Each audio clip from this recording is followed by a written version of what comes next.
No, a dog in the United States have a better living than the people in Haiti. And it's a heartbreak to see that. I wish I never know another world.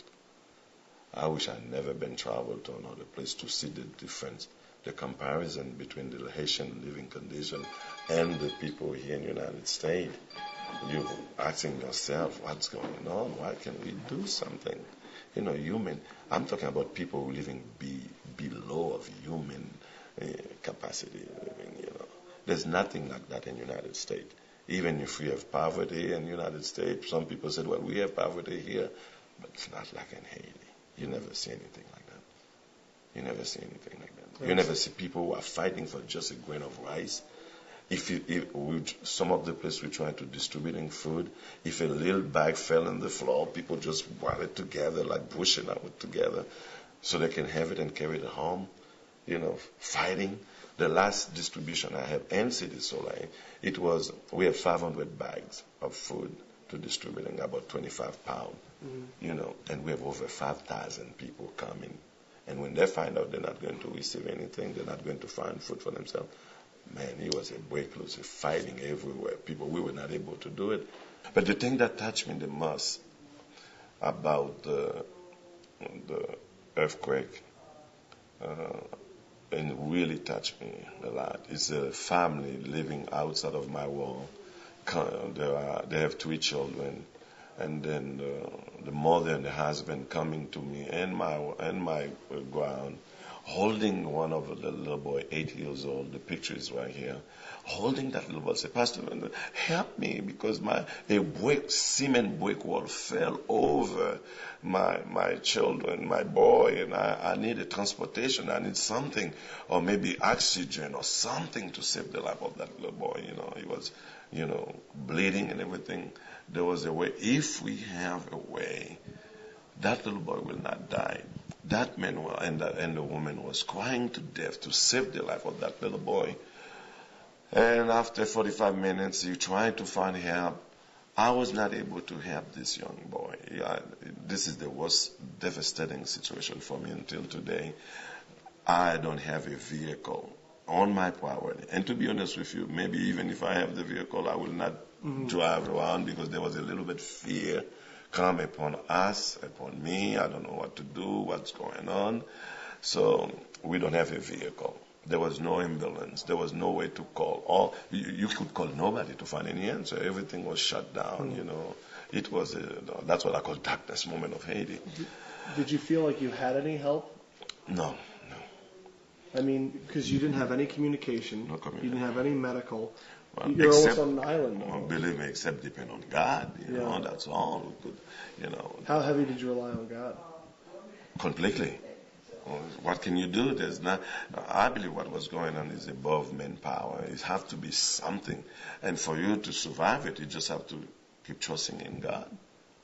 That's the only thing you can do. There's only one general hospital for 10 million people in Haiti. And I went to that hospital just to see. I went on the street, get on our bike, motorcycle, we're just driving on the street. And I saw body. After 5 days, I saw body on the street everywhere, ready to blow up because they're so big.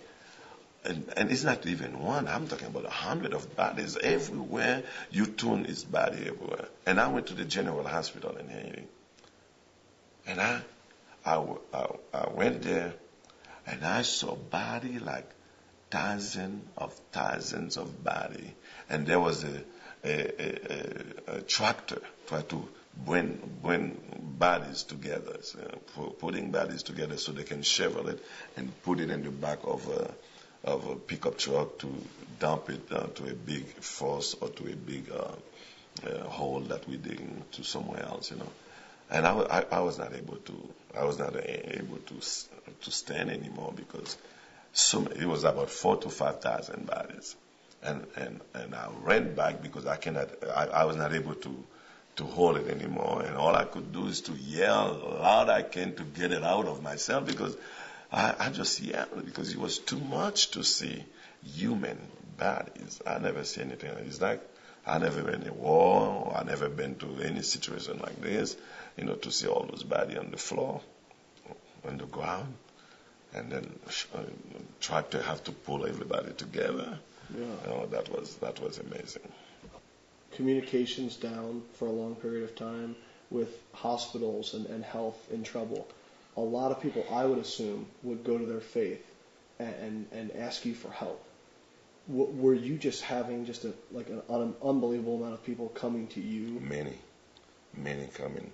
They know I'm very influenced leader in my community, and everybody, the whole city, try to come to me for help, for spiritual help, for food, for everything they want, because we've been serving there for so long, and I have to really come up with a few scripture to let them know the God of hope in the book of Romans, talking about the God of hope, the God of hope.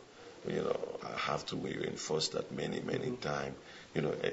If we don't have hope, we will not even want to exist. For those who have survived, we have to keep believing, the God of hope, the God of hope.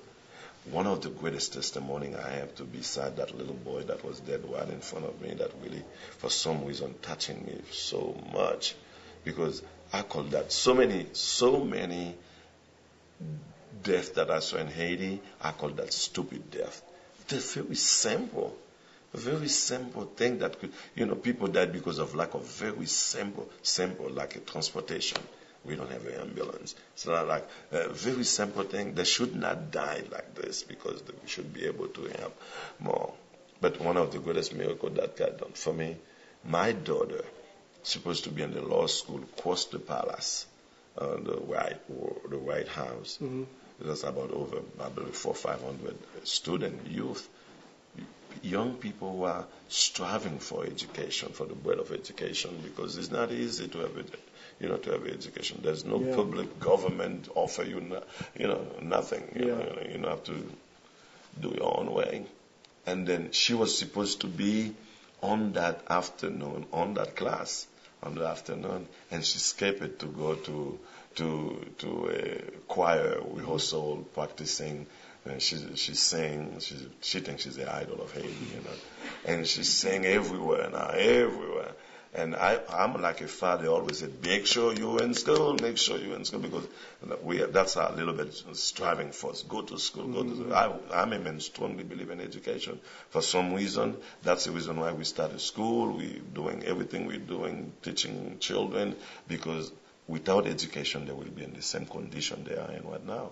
Really, we've been freely from the bondage of the chain bondage in your foot, but we need it right here, And that afternoon, that building collapsed completely and killed all the students that was inside of that building, and except for my daughter.